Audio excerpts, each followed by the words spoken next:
Vous croyez au miracle? Je pense que vous allez en avoir un ce matin, parce que mon message va être très court. Vous voyez? Non, pas encore. Il va être court, je pense, il va être court, mais du moins, c'est ce que je dis, mais en fait, on ne sait pas trop comment ces choses vont se passer. Mais mes notes sont très courtes, en fait.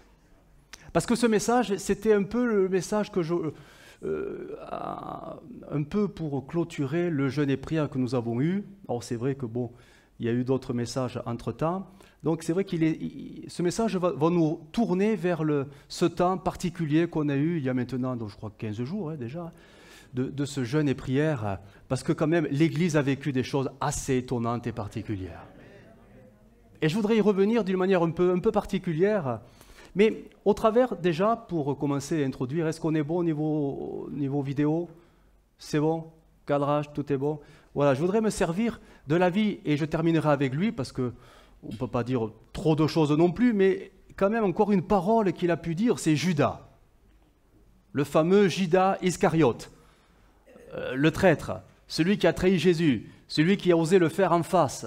C'était quand même particulier, quand même. Cet homme... Il a dit que 3 paroles, dans tout l'évangile que 3 paroles. Elles sont très courtes chaque fois, mais on peut en tirer des enseignements. Et ce matin, c'est celle-ci, cette parole, qui est en 4 mots. On va lire ensemble dans le contexte de Matthieu 26, verset 19. Donc nous sommes dans la chambre haute, toujours, c'est Pâques. C'est la fin du repas, quasiment. Ils se sont réjouis selon les rites de la Pâque juive, voilà, les chants, les célébrations, etc., etc. Et va venir ce moment si particulier où au moment Jésus va dire une parole qui va un peu choquer tout le monde, et il va dire « L'un de vous va me trahir ». Et cette parole a attristé tout le monde, alors qu'ils sont tous en train de se réjouir.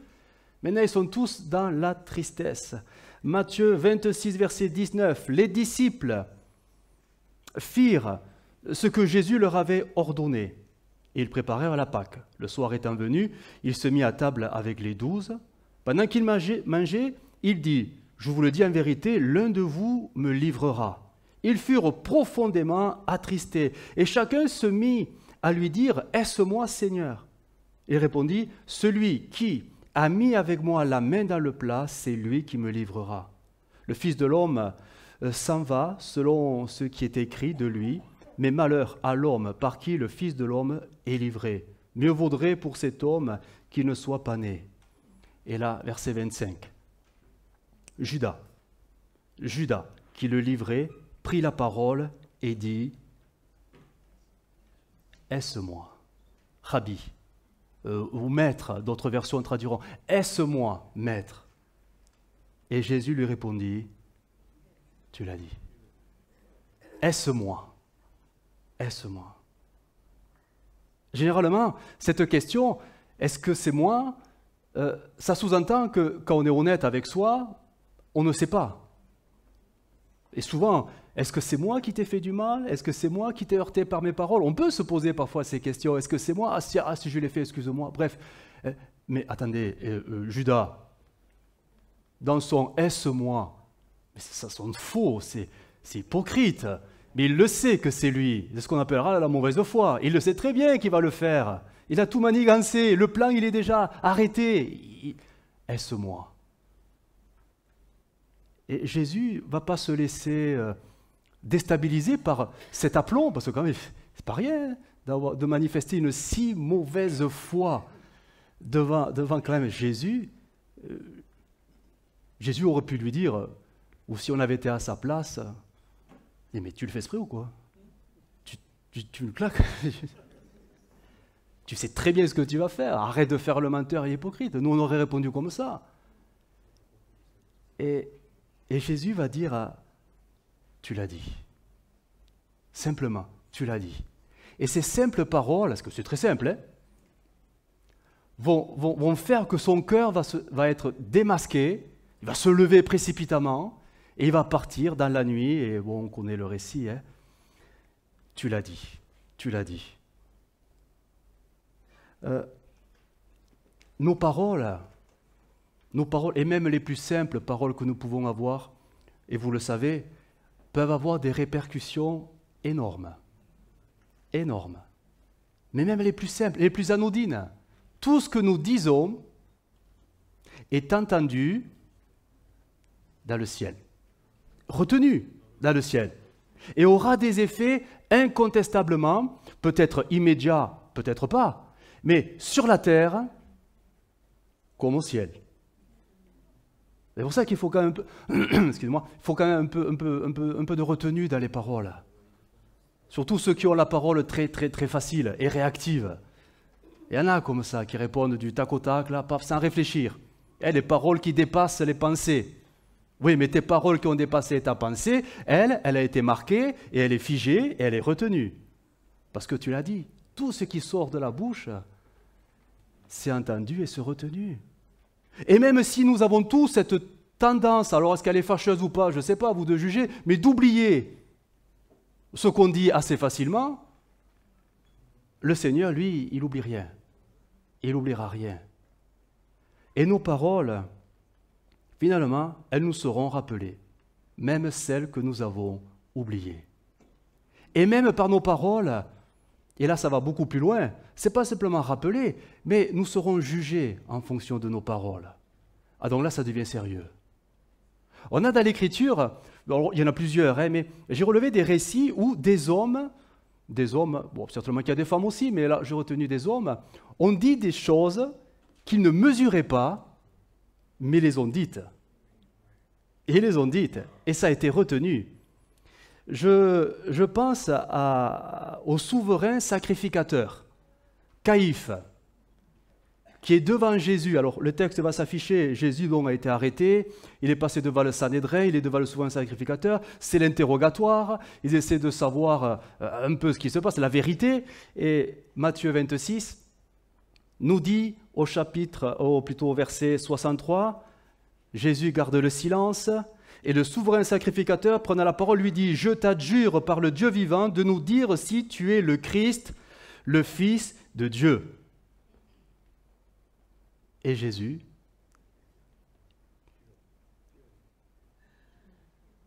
tu l'as dit. Point. Tu n'auras que ça. Tu l'as dit. C'est étonnant, la défense de Jésus. Il aurait pu faire un super grand miracle, là, devant tout le monde, pour les impressionner, pour les mettre au clair, mais il ne fait rien. Il dit non. Toi-même, tu l'as dit, c'est suffisant. C'est suffisant. Quelques heures plus tard, Jésus va se retrouver devant Ponce Pilate. Ponce Pilate, Jean 18, verset 33. Pilate rentra dans le prétoire, appela Jésus et lui dit « Es-tu le roi des Juifs ?» Verset 36, Jésus va dire ceci au verset 36, « Mon royaume n'est pas de ce monde, répondit Jésus. Si mon royaume était de ce monde, mes serviteurs auraient combattu pour moi afin que je ne sois pas livré aux Juifs. Mais maintenant, mon royaume n'est point d'ici-bas. » Et Pilate lui dit, « Tu es donc roi ?» Jésus répondit, « Tu le dis, je suis roi. » Tu le dis. Que ce soit Judas, que ce soit Caïphe ou Pilate, ces trois personnages ont en commun une parole qui a été dite, mais une parole qui a dépassé mais complètement ce que eux pensaient. Mais ils ont dit une vérité qui a eu ses effets sur la terre et bien sûr ses effets dans le ciel. Et je crois qu'en fait, il en est exactement mais pareil pour nous. On ne réalise pas que quand nous parlons, ça aura des effets sur la terre, peut-être d'une manière immédiate ou pas, mais ça aura des effets aussi dans le ciel, d'une manière immédiate ou pas. Tout ce que nous disons est pris au sérieux, même si nous parlons souvent, très souvent, un peu trop à la légère, sans se rendre compte de la portée de nos paroles. Matthieu 12, 34 nous dit, et voyez que c'est l'Écriture qui nous le rappelle, « Race de vipères, comment pourriez-vous dire de bonnes choses, méchants comme vous l'êtes ? Car c'est de l'abondance du cœur que la bouche parle. » Le verset 36, « Je vous le dis, au jour du jugement. » Au jour du jugement. les hommes rendront compte de toute parole vaine, les vaines qu'ils auront proférées, car par tes paroles tu seras justifié et par tes paroles tu seras condamné. Et ça fait réfléchir quand même, hein? Du moins, ça devrait nous faire réfléchir un peu quand même. Faisons attention comment nous parlons. Faisons attention, vraiment. La parabole des 10 mines, ou des 10 talents, des 5 talents, on la connaît, et on sait le sort du dernier. Vous savez, le dernier qui a eu très peur et qui n'a pas fait fructifier, qui n'a pas travaillé. Lui, il a eu tellement peur qu'il a tout caché. Il a tout caché, parce qu'il avait peur du maître. Et regardez comment cela est dit dans le texte, Luc 19, verset 20, ça va s'afficher. Un autre vint et dit, « Seigneur, voici ta mine que j'ai gardée dans un linge, car j'avais peur de toi, parce que tu es un homme sévère, tu prends ce que tu n'as pas déposé, et tu moissonnes ce que tu n'as pas semé. » Verset 22, il lui dit, regardez, « Je te juge sur tes paroles. Je te juge sur tes paroles, méchant serviteur, tu savais que je suis un homme sévère, etc., etc. Je te juge sur tes paroles. » Une autre version, la version Semeur, elle traduira, c'est beaucoup plus fort, « Vaut rien, dit le maître, tu viens de prononcer ta propre condamnation. Tu savais que je suis un homme sévère, etc. Tu viens de prononcer ta propre condamnation. » Nos paroles. Comment nous parlons? Comment nous parlons le lundi, le mardi, le mercredi, le jeudi, le vendredi, au travail, à la maison, aux enfants, aux collègues, à l'église? Comment nous parlons? Au Seigneur? Comment nous lui parlons? Comment nous parlons? On connaît ce commandement. Tu ne prendras pas le nom du Seigneur en vain. On est parfois, léger dans nos paroles. Et on le regrette bien souvent, après. Pas tout le temps, mais des fois. Il y a un texte, un récit, peut-être un peu moins connu dans l'Écriture, où David apprend la mort de Saül. Et vous savez que la mort de Saül, bien qu'il fût l'ennemi de David, aura des effets assez étonnants dans le cœur de David. Il sera attristé de cette mort. Mais on va lire ensemble ce récit parce que le messager de la mort, lui, de Saül, croyait faire une bonne action en l'annonçant. 2 Samuel 1, 11, parole de vie. C'est étonnant comme récit. David déchire ses vêtements. Tous les hommes qui sont avec lui font la même chose. Ils font les cérémonies de deuil. Ils pleurent et jeûnent jusqu'au soir. Tout cela à cause de ceux qui sont morts pendant la bataille. Saül, son fils Jonathan et les Israélites, tous membres du peuple du Seigneur. Ensuite, David dit au jeune homme, donc qui est venu vers lui, « D'où viens-tu » Le messager répond, « Je suis le fils d'un Amalécite installé chez vous. » David lui dit, « Et tu n'as pas eu peur ?» Écoutez, « Et tu n'as pas eu peur de tuer le roi que le Seigneur a consacré ?»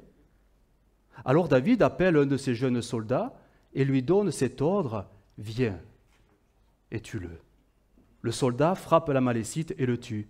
David dit à l'Amalécite, et regardez ce qu'il lui dira, « Tu es responsable de ta mort, tu t'es condamné toi-même en disant, « J'ai tué le roi que le Seigneur avait consacré. » Ce messager croyait apporter une bonne nouvelle à David en lui disant qu'il a tué son ennemi, qui le pourchassait depuis des années.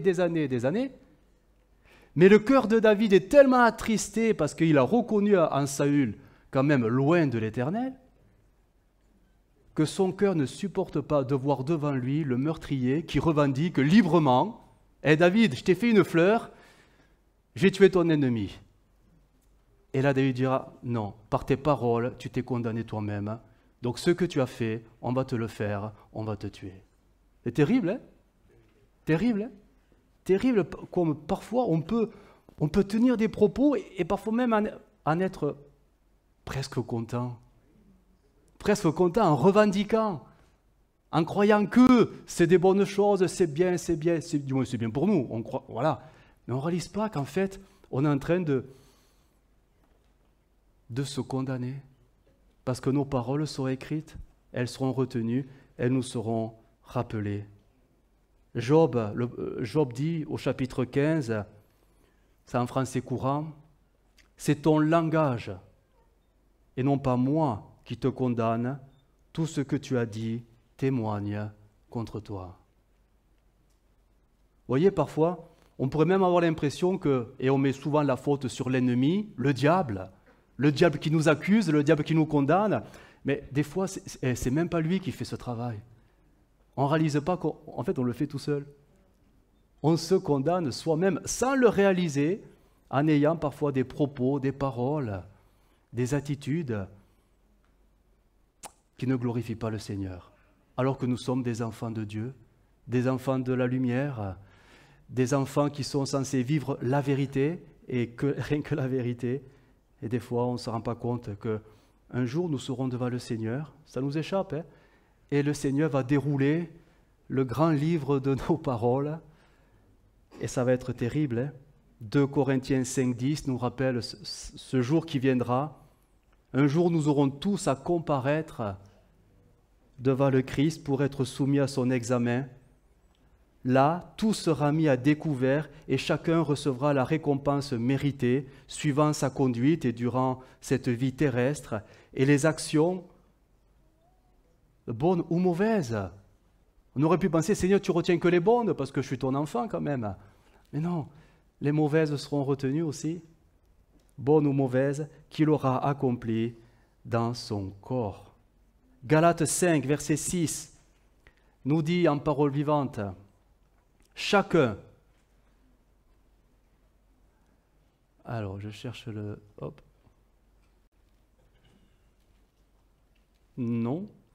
Galates 5, 6, en parole vivante, bon, je vous le lis. Chacun aura à répondre pour lui-même et chacun portera le poids de ses propres actions.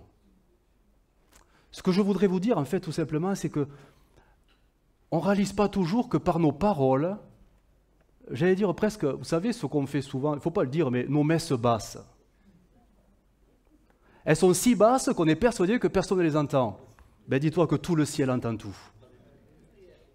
Tout le ciel entend tout. Mais on ne réalise pas que par nos paroles, en fait, nous nous condamnons. Surtout quand elles sont mauvaises. Et on sait très bien que même les chrétiens ont des paroles mauvaises. On le sait. On le sait. Nous nous condamnons parce que le Seigneur n'approuve pas nos paroles. Et nous serons jugés selon les paroles que nous avons tenues, les discours que nous avons tenus ou revendiqués. Et là où nous nous condamnons, c'est parfois, bien souvent, par ce que nous faisons après, à côté. Je m'explique. Les chants. Vous aimez chanter les chants du Seigneur? Et tous les chants du Seigneur sont pleins de bonnes paroles. Sauf que ce n'est pas parce que nous les chantons que nous les vivons. Et là, le Seigneur peut nous dire, écoute, écoute, sur tes paroles, tu as chanté ceci, tu as dit ceci, c'était très bien, mais tu étais très loin de le vivre. Et tu n'as jamais voulu le vivre. Alors sur tes paroles, tu es condamné. Nous nous condamnons quand nous prenons parfois la Sainte Seine, parce qu'on est censé quoi? Déclarer le pardon du Seigneur, au travers de la repentance qui est souvent très nécessaire. Mais ce n'est pas parce que nous prenons la Sainte Seine que nous nous repentons bien souvent. Et pourtant, nous faisons et nous célébrons quelque chose qui dit tout le message inverse.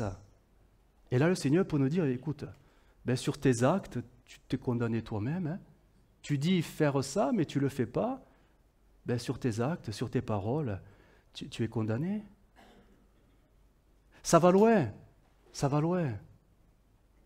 Quand je dis condamné, je ne dis pas qu'on peut perdre le salut. Je ne parle pas de ça, je parle de ce tribunal de Christ où nous perdons ce que le Seigneur a préparé pour nous. les récompenses. Le salut, il est en Jésus-Christ par la foi, l'œuvre, etc. On est d'accord. On ne parle pas de ça. On parle de comment on bâtit notre vie chrétienne. Et si tu bâtis ta vie chrétienne avec des paroles qui sont pas à la gloire de Dieu, à un moment donné, tu perdras les récompenses que Dieu avait préparées pour ta vie chrétienne. Comment peut-on louer le Seigneur et après critiquer son frère et sa sœur? C'est pas possible. C'est pas possible. Et pourtant, beaucoup le font. Mais le Seigneur nous rappellera les critiques que nous avons eues et que nous avons portées. Le seul moyen d'effacer l'ardoise, c'est de demander pardon. Elle est là, la solution. Mais faut-il réaliser qu'on parle mal? Et c'est ça qu'on ne réalise pas toujours, parce que nos paroles, on en dit tellement qu'on ne se rend même plus compte de ce qu'on dit et de ce qu'on fait. Sauf que le Seigneur, lui, il retient tout. Et nos paroles auront des effets positifs et négatifs, là-haut dans le ciel, mais aussi sur la terre, parce que tout est retenu, tout est entendu. Je voudrais prendre un autre exemple, peut-être un peu plus connu, d'un homme. Dieu avait préparé une grande bénédiction pour tout le peuple. Et il y a un bonhomme, j'allais dire un gars, mais c'était une tête de mule. Il n'a pas voulu, il n'y croyait pas. Sauf qu'il a dit, ben, c'est pas possible votre truc là, c'est trop gros, ça ne marchera pas. Et le prophète lui dira, écoute, ben, sur tes paroles, ben, tu en seras privé. Tous les autres en profiteront, toi, tu n'auras rien. Et même, tu vas périr. Vous voyez qui c'est? Alors on va lire le texte pour ceux qui n'auraient pas trouvé. C'est l'officier du roi. L'officier du roi qui sera écrasé à la porte. Ah oui, on va lire ensemble 2 Rois 7. Alors le contexte, c'est la ville de Samarie. La ville de Samarie est en état de siège et le peuple, donc prisonnier à l'intérieur, vit une famine. C'était le but du siège, affamer la population, sauf que ça commence à durer un peu trop longtemps et voilà qu'on se met à manger les enfants. Ça va très loin, ça va très loin. Il n'y a plus rien à manger. C'est la famine et tout le monde est persuadé que tout le monde va mourir et le prophète va se manifester. 2 Rois 7, verset 1. Voici ce qu'il est dit. Élisée répond, écoutez tous cette parole du Seigneur, demain, à la même heure, une pièce d'argent suffira pour payer 12 kilos de farine ou 24 kilos d'orge au marché de Samarie.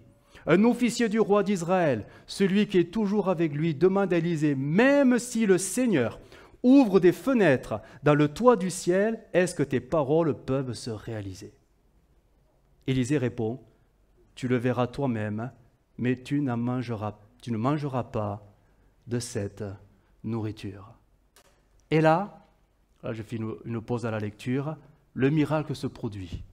Pendant la nuit, un bruit va circuler dans tout le camp des Syriens qui sont là tout autour de Samarie, un bruit comme quoi les Égyptiens vont arriver parce qu'ils ont été engagés par Israël, tout ça. Bref, une rumeur à une nuit qui envahit tout le camp syrien.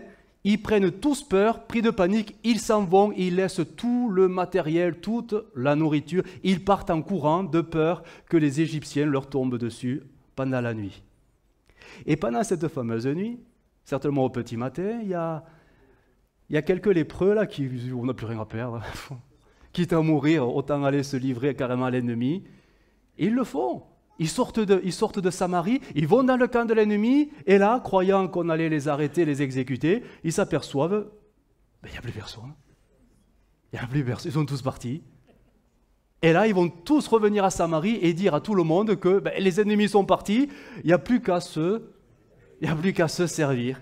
La nouvelle, elle a été aussitôt dite, aussitôt les portes s'ouvrent en grand, et l'officier qui a entendu la nouvelle, qui sait, se fera écraser, piétiner. Verset 16, aussitôt, les habitants de Samarie sortent de la ville et pillent le camp des Syriens, et comme le Seigneur l'a annoncé, une pièce d'argent suffit pour payer 12 kilos de farine ou 24 kilos d'orge. Le roi donne l'ordre à son officier, celui qui est toujours avec lui, d'aller surveiller ce qui se passe à la porte de la ville, mais la foule l'écrase contre la porte et il meurt comme le prophète l'a annoncé En effet, la veille, Élisée annonçait au roi: demain, à la même heure, une pièce d'argent suffira pour payer 12 kilos de farine ou 24 kilos d'orge au marché de Samarie. Et l'officier du roi a demandé: même si le Seigneur ouvre des fenêtres dans le toit du ciel, est-ce que tes paroles peuvent se réaliser? Élisée a répondu: tu le verras toi-même, mais tu n'en mangeras pas de cette nourriture. C'est bien ce qui arrive. Le peuple écrase l'officier du roi contre la porte et il meurt. Vous voyez comme quoi une parole, alors c'est vrai que la parole de l'officier, elle était pleine d'incrédulité, presque même moqueuse, mais par ses paroles, il s'est condamné et il s'est privé de la bénédiction. Nos paroles ont des effets. Même si on ne les voit pas à l'instant où elles sont dites, elles sont retenues, entendues, elles auront des conséquences. Voilà pourquoi il faut faire attention à comment nous parlons. Un autre exemple, pourtant c'est un homme de Dieu remarquable, mais c'est le futur papa de Jean-Baptiste. Vous vous rappelez? Zacharie. C'est quand même un sacrificateur. Donc c'est un homme posé, il n'est pas comme l'officier là qui lui avait rien compris. Bon voilà, on va dire que c'était pas un homme de foi. Mais Zacharie, c'est un homme de foi. Et vous savez qu'il a passé des années avec son épouse à prier parce que son épouse était stérile, Élisabeth. Elle était stérile. Ils ont prié pour que Dieu leur donne un enfant. Et ça a tardé. Mais un jour, un ange est venu. Et un ange lui a dit: Zacharie, tes prières ont été entendues. Tu vas avoir un fils. Mais c'est étonnant la réaction de Zacharie. Alors on va le lire parce que quand même, Luc 1, 5. Du temps d'Hérode, roi de Judée, il y avait un sacrificateur nommé Zacharie de la classe d'Abia. Sa femme était d'entre les filles d'Aaron et s'appelait Élisabeth. Tous deux étaient justes devant Dieu, observant d'une manière irréprochable tous les commandements et toutes les ordonnances du Seigneur. Ils n'avaient point d'enfants parce qu'Élisabeth était stérile. Ils étaient l'un et l'autre avancés en âge. Or, pendant qu'il s'acquittait de ses fonctions devant Dieu, selon le tour de sa classe, il fut appelé par le sort, d'après la règle du sacerdoce, à entrer dans le temple du Seigneur pour offrir le parfum. Toute la multitude du peuple était dehors en prière à l'heure du parfum. Alors un ange du Seigneur apparut à Zacharie et se tint debout à droite de l'autel des parfums. Zacharie fut troublé en le voyant et la frayeur s'empara de lui. Mais l'ange lui dit: ne crains point, Zacharie, car ta prière a été exaucée. Ta femme Élisabeth t'enfantera un fils et tu lui donneras le nom de Jean. Il sera pour toi un sujet de joie et d'allégresse, et plusieurs se réjouiront de sa naissance. Car il sera grand devant le Seigneur. Il ne boira ni vin, ni liqueur enivrante. Il sera rempli de l'Esprit Saint dès le sein de sa mère. Il ramènera plusieurs des fils d'Israël au Seigneur leur Dieu. Il marchera devant Dieu avec l'esprit et la puissance d'Élie pour ramener les cœurs des pères vers les enfants et les rebelles à la sagesse des justes, afin de préparer au Seigneur un peuple bien disposé.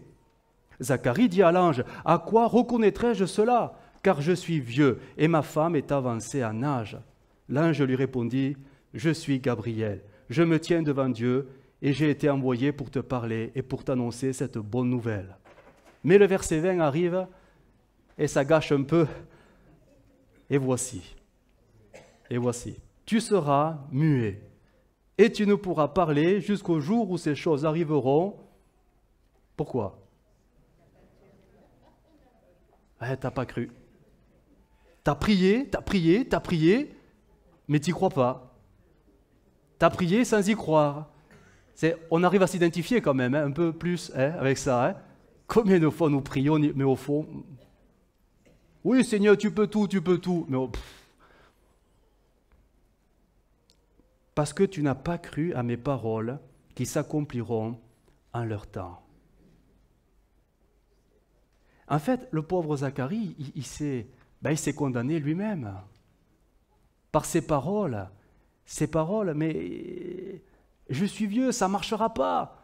Ça ne peut plus marcher. Quand on était jeune encore, à la rigueur, je peux concevoir que, oui, en aidant un peu le Seigneur, on peut y arriver à faire quelque chose avec lui. Mais là, je suis vieux, ma femme, elle est, faut pas dire elle est vieille, elle est âgée.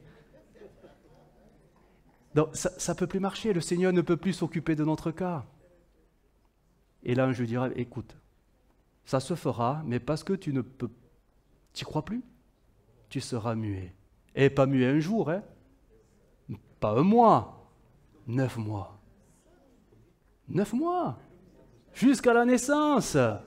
Jusqu'à la naissance. Alors je ne sais pas si Élisabeth s'est réjouie du silence de son mari, parce que des fois, on peut se réjouir. Hein? Enfin, j'ai la paix. Enfin, Seigneur, tu es... Bon, bref, il ne faut pas dire ça. Je m'éloigne du sujet. Que ce qui se passe dans les maisons reste dans les maisons. Mais ce qui se passe dans les maisons, c'est entendu par tout le ciel. Hein? Pendant 9 mois, il ne pourra plus dire un mot. Et c'est simplement à la naissance qu'il pourra louer le Seigneur, parce que le Seigneur va enlever ce jugement qui était sur lui, malheureusement. Toutes nos paroles sont entendues. Alors, tout ceci pour vous dire quoi? Au-delà du fait qu'il faut faire attention. En fait, l'Église en ce moment, elle est bénie. Quoi que tu en dises, quoi que tu en penses, elle est bénie. Elle est vraiment bénie. On en voit les fruits, les prémices.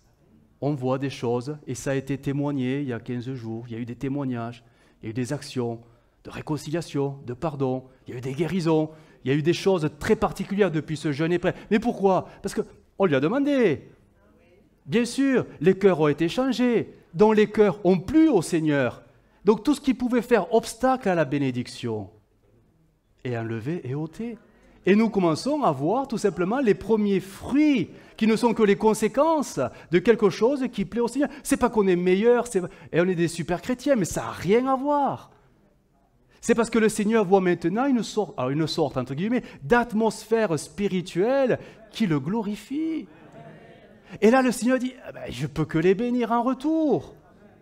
Parce que je peux faire mon œuvre au milieu d'eux maintenant. Parce que des choses se produisent, il y a des guérisons intérieures, etc.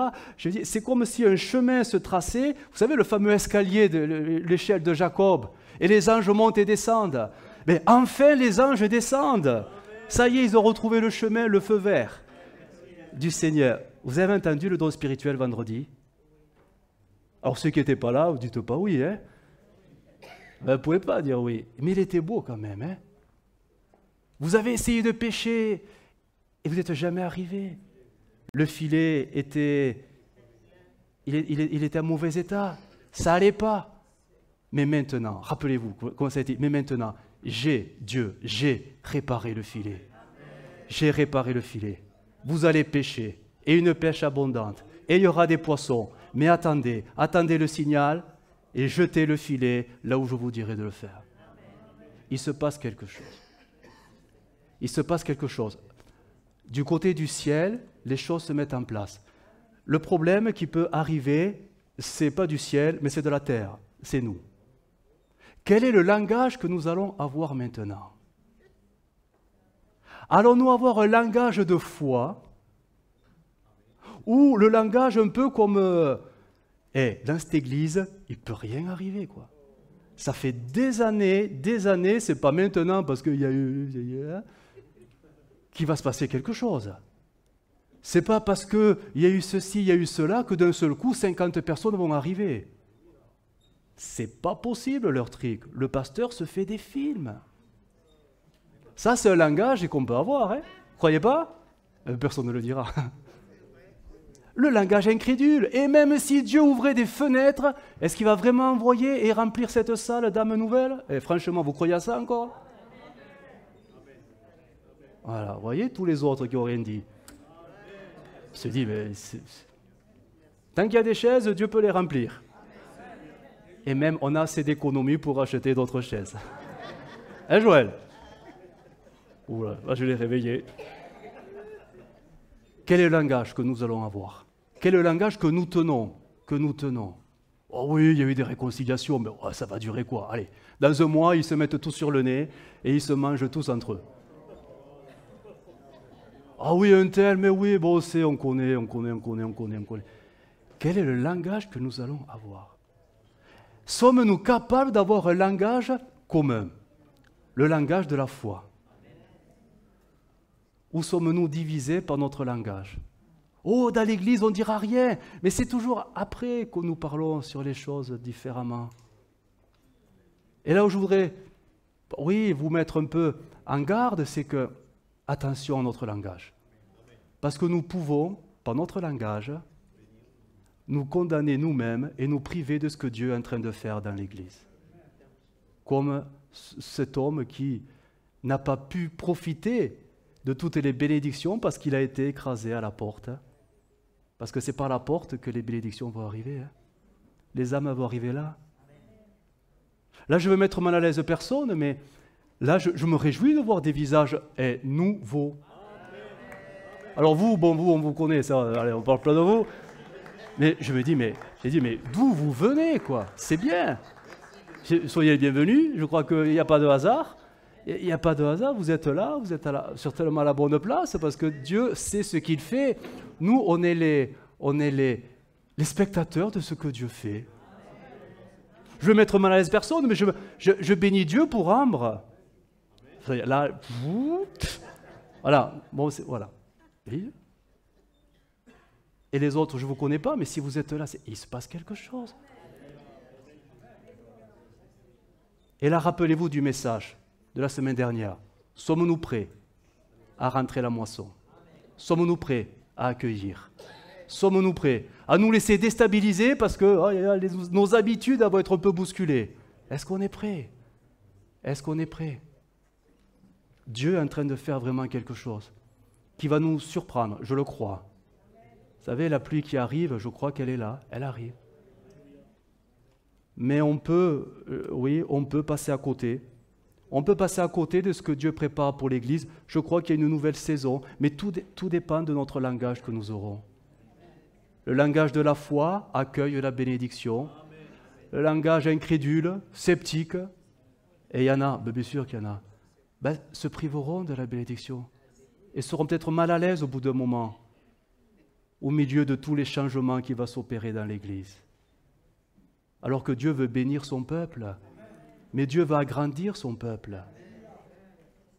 Le peuple de Dieu, ça a été dit par un don encore ce matin, c'est une maison qu'il est en train de construire. C'est beau ce que fait Dieu. Mais est-ce qu'on est prêt à l'accueillir?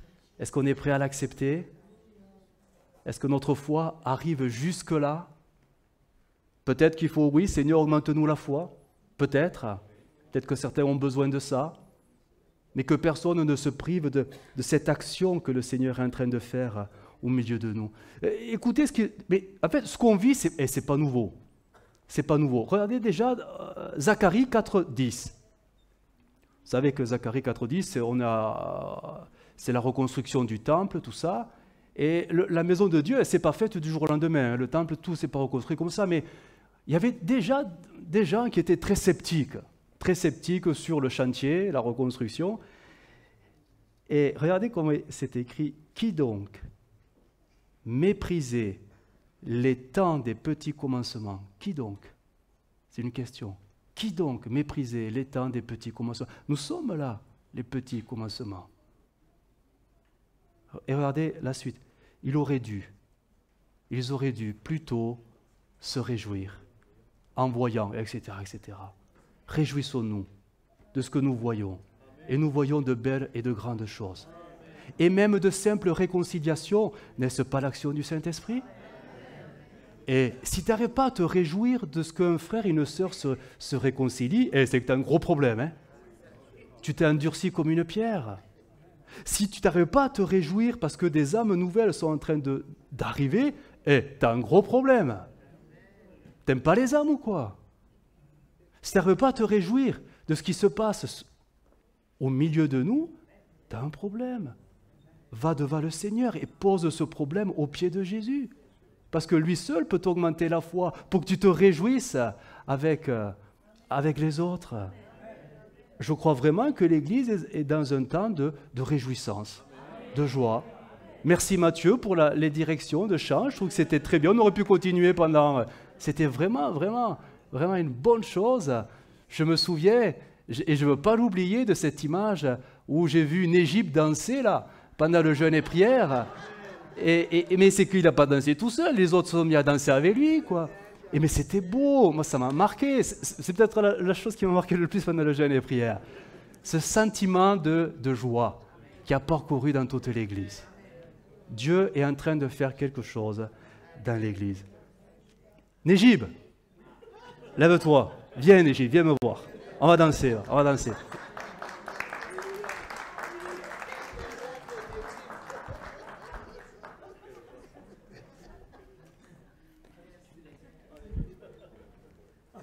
Je danse pas, bon.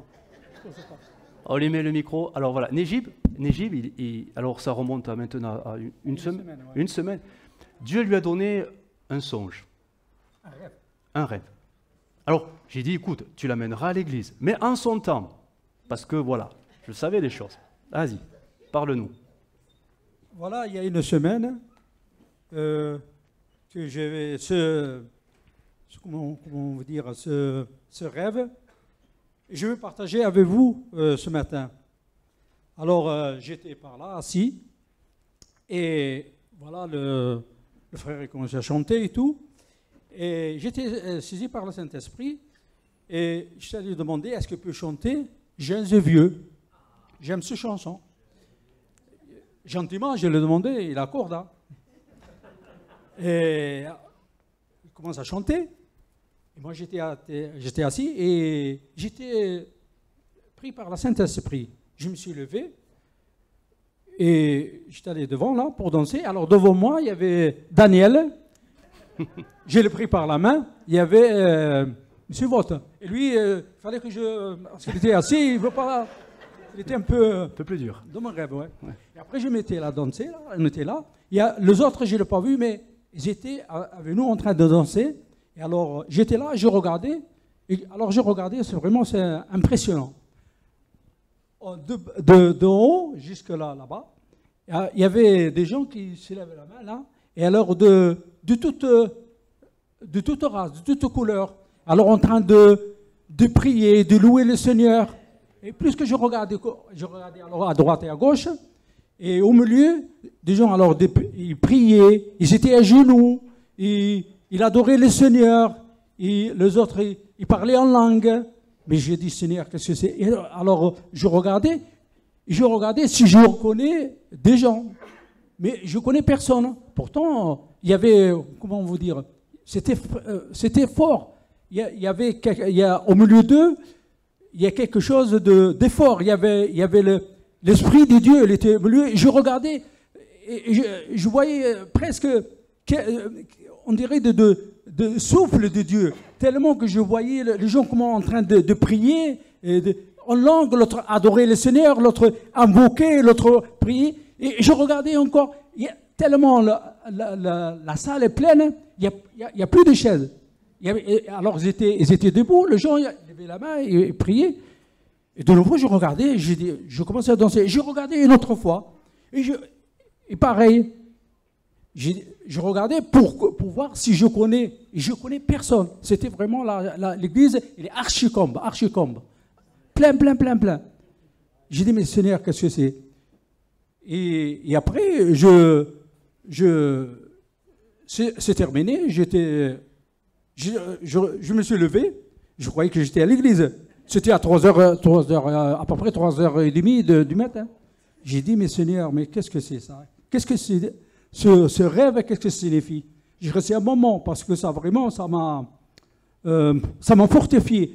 L'image que j'ai vue dans l'église, j'ai jamais vu l'église autant plein craqué. Vraiment plein craqué, mais je vous dis que des gens qui étaient derrière, parce qu'il n'y a plus de place, hein. C'était vraiment, on levait la main, il adorait le Seigneur, il y avait vraiment l'Esprit des cieux là-dedans, les gens pleuraient à genoux, invoquaient le Seigneur, vraiment dans la sphère d'adoration.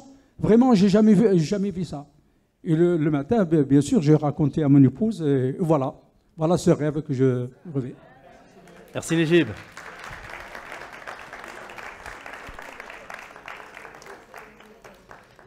C'est beau, hein? 1 Corinthiens 1, 10. J'arrive à la fin. Je vous exhorte, frères, par le nom de notre Seigneur Jésus-Christ, à tenir tous un même langage. En fait, c'est pour vous. Que chacun ne soit privé de la bénédiction qui est en train d'arriver. Mais que tous nous puissions, déjà par le même langage, devenir les acteurs de cette bénédiction qui va se manifester. Et de ne point avoir de division parmi vous, mais à être parfaitement unis, dans un même esprit et dans un même sentiment. On l'a vu vendredi, l'importance d'avoir les sentiments qui étaient en Jésus-Christ. Jésus a toujours voulu rassembler son peuple. On connaît l'image comme une poule qui veut rassembler, mais vous ne l'avez pas voulu. Ah, un même langage. Parole vivante traduit ainsi ce texte, vivez ensemble. Alors, voilà, c'est à peu près au milieu. Vivez ensemble en bonne harmonie, accordez vos pensées et vos paroles. Accordez vos pensées et vos paroles pour avoir ceux de l'esprit. Philippiens 2, verset 2, la parole vivante, comblez la mesure de ma joie en vivant ensemble en bonne entente. Soyez un dans la pensée comme dans l'amour, accordez vos sentiments et vos façons de voir. Mais est-ce que nous voyons la bénédiction? Est-ce que tu la vois, la bénédiction? Bientôt, on aura un jeûne et prière, un prochain jeûne et prière. J'espère qu'on pourra être toute l'Église à faire un jeûne et prière. C'est vrai que le dernier qu'il y a eu, c'est la mobilisation, elle était très forte. Hein. Depuis le premier jour au dernier jour, il n'y en a jamais eu autant. Il a fallu rajouter des chaises. Même moi, je n'avais pas mis acheter de chaises parce que je n'y croyais pas trop. Vous m'avez surpris, là aussi. Comme quoi, hein. Mais en fait, il faudrait faire un jeûne et prière avec toutes les... Bon, dans la mesure où on peut l'être, bien sûr, je comprends bien, hein, je comprends bien. Mais un jeûne et prière, c'est l'affaire de l'Église. Ce n'est pas l'affaire de quelques-uns dans l'Église. Avoir cette même façon de voir. Oui, on veut un jeûne et prière, oui, parce que c'est là qu'on reçoit de Dieu, parce que c'est là que nos cœurs se sanctifient, c'est là que Dieu envoie la bénédiction, c'est là, parce que c'est là qu'on est tous ensemble et réunis spirituellement. Parce qu'on devient les acteurs du moment.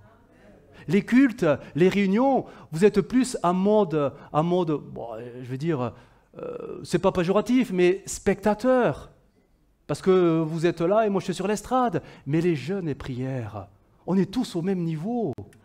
Et c'est tous ensemble que nous amenons et contribuons à la bénédiction d'un jeûne et prière. C'est une démarche complètement différente, un jeûne et prière. Et c'est là qu'il est bon de s'accorder notre façon de voir sur les bénédictions à recevoir pendant ces jeûnes et prières. Romains 15, verset 5 nous dit « Que le Dieu de la persévérance et de l'encouragement vous donne d'être bien d'accord entre vous selon Jésus-Christ. » Verset 6 « Pour que d'un commun accord, d'une seule voix, une seule voix, vous glorifiez le Dieu et Père de notre Seigneur Jésus-Christ. » Une seule voix. Quand le ciel, le Père, tend l'oreille sur l'église de Castres, est-il capable d'entendre une seule voix qui monte? Une seule voix. Une seule voix qui réclame, Seigneur, envoie-nous la pluie, on veut la pluie, on veut la pluie, on veut la pluie, on est prêt à recevoir la pluie, on veut que la pluie, c'est ça qu'on veut. Elle arrive, oui, mais là, il n'y en a qu'un qui le dit. C'est ça.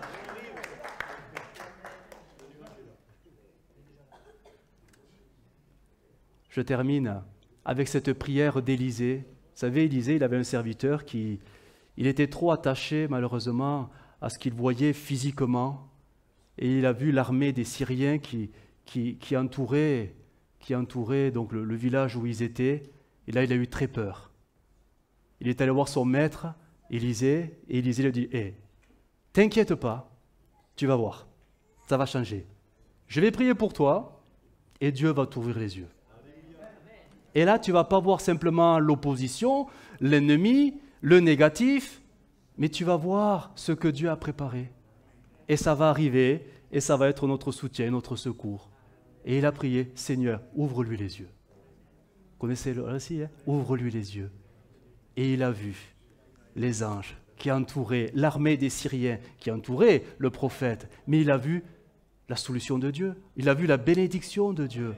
Ma prière, et c'était le premier chant qui a été choisi, c'est Seigneur, ouvre-nous les yeux. Que nous puissions tous, je sais que certains le voient, mais que tous nous puissions voir que Dieu est en train de bénir l'Église d'une manière très particulière. Que nous soyons de ceux qui accueillons la bénédiction pour faire fructifier la bénédiction et plaise à Dieu que l'Église se remplisse. Et oui, et si on doit laisser nos chaises, bon, on les laissera, c'est pas grave, mais que ce bâtiment se remplisse. Si Dieu le veut, il peut le faire. Mais est-ce qu'on est capable de voir comme Dieu voit les choses? C'est tout l'enjeu du Saint-Esprit dans nos cœurs. Seigneur, ouvre-nous les yeux. On veut voir comme toi tu vois, afin que Jésus soit glorifié au milieu de nous. On va prier le Seigneur. Notre Dieu, nous te bénissons. Merci pour ta parole, parce qu'elle nous encourage. Merci pour ta grâce, ta bénédiction, parce que tout est là, Seigneur, pour que nos cœurs se réjouissent de ce que tu fais au milieu de nous. Seigneur, oui, ouvre nos yeux. Et s'il le fallait, crée la foi dans nos cœurs, afin que nous puissions non pas nous opposer à la bénédiction, non pas contester la bénédiction, mais tous avoir un même langage, un langage de foi sur ce que tu es en train de faire au milieu de nous. Seigneur, merci pour les personnes nouvelles déjà en ce lieu. Merci, Seigneur, pour ce que tu es en train de faire déjà sous nos yeux.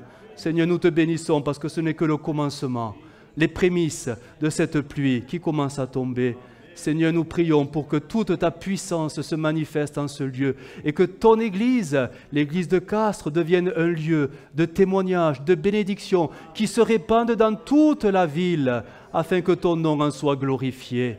Merci Jésus, parce que tu nous prends dans tes bras et tu nous bénis. Et merci Seigneur, peut-être oui de changer notre langage et d'avoir ce langage, Seigneur, de foi qui te glorifie et qui t'élève. Seigneur, merci Jésus pour ce que tu fais sous nos yeux.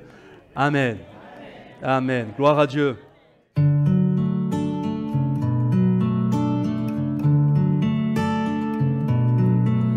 Well, I heard there was a secret chord that David played and it pleased the Lord.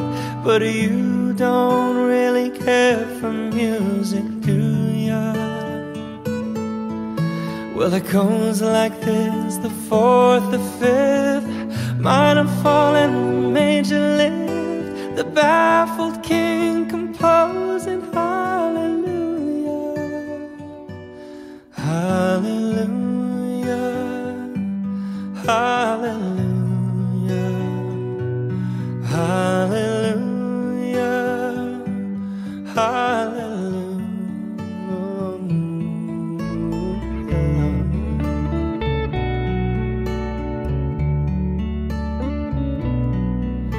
Well, your faith was strong, but you needed proof. You saw her bathing on the roof, her beauty in the moonlight overthrew you. She tied you to her kitchen chair, she broke your throat and she cut your hair, and from your lips she drew